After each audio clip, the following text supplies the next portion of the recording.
कि मुझे 4 बीवी होने के बाद मैं 35-40 बच्चे नहीं कर सका, तो मैं सभी हिंदुओं को आग्रह करूंगी कि ये 19 बच्चे पैदा कर रहे हैं तो हम किमान 3 से 4 बच्चे ये हिंदुस्तान में हम सब हिंदू भाइयों ने, बहनों ने, हमने करना चाहिए। ये हिंदुस्तान को पाकिस्तान बनाने के राह पे चल रहे हैं, तो हमको हमारे हिंदुस्तान से अगर प्रेम होगा, ये 19 बच्चे कर रहे हैं तो हमने जरूर 3 से 4 बच्चे जरूर सबने करने चाहिए।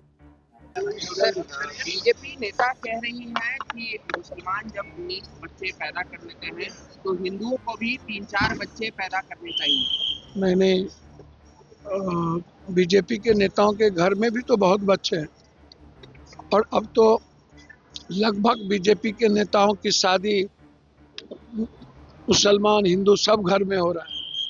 तो हम चाहते हैं कि बीजेपी के नेता की शादी दलित में, पासवान में, राम में, ऋषिदेव में, सब में हो। बीजेपी नेता जाति पाति को तोड़ दे, और कौन रोक रहा है बीजेपी को उन्हें शादी करने, उन्हें बच्चा पैदा करने से? वो 21 करे, अच्छी बात है। रॉबर्ट वाड्रा ने कहा है कि प्रधानमंत्री मटेरियल है प्रियंका गांधी। देखिए, एक बात मैं आपको बता दूं, रॉबर्ट जी हम लोग के परिवार के हिस्से हैं। कांग्रेस का सर्वोच्च कमेटी है CWC, CEC, और कांग्रेस में राहुल गांधी जी सर्वमान्य लीडर हैं। दोनों प्रधानमंत्री के मटेरियल हैं। दो ही नहीं, खड़गे जी भी प्रधानमंत्री जी के मटेरियल हैं। लेकिन निश्चित रूप से आपकी प्रियंका गांधी जी या राहुल गांधी जी दोनों दूध और मिश्री के तरह, और अपने भाई के लिए मैंने और अपनी बहन के लिए, एक दूसरे के लिए जितना पागल मैंने दोनों को देखा, किसी को नहीं देखा। दोनों भाई बहन से हमें सीखने की जरूरत है कि रिश्ता क्या होता है, विश्वास क्या होता है।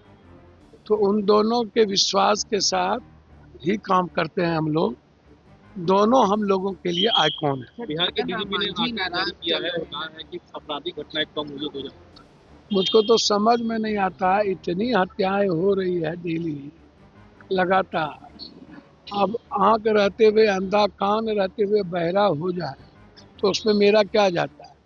वो तो पूरी दुनिया देख रही है कि हालात कैसे हैं, किस तरह की परिस्थितियां हैं, और आम आदमी और लड़कियां सुरक्षित नहीं है।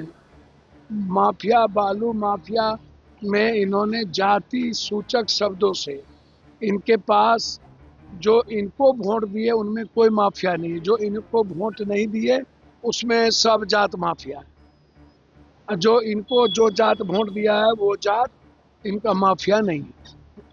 और यही है। जीतन राम मांझी जी हम लोग के बुजुर्ग हैं।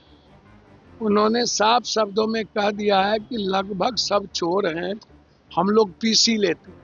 सदन में हम ये बात हमेशा कहते हैं कि आप MP MLA को जो फंड्स देते हो, या तो उसको बढ़ा के 3 गुना कर दो, या नहीं तो ख़त्म कर दो।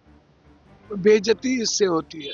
और मैं बार बार कहता हूँ कि ऊपर से नीचे बिना पैसा लिए, बिना पैसा बांटे, भ्रष्टाचार के बगैर, कल भी कह रहा हूँ कि कोई काम इस देश में नहीं हो सकता।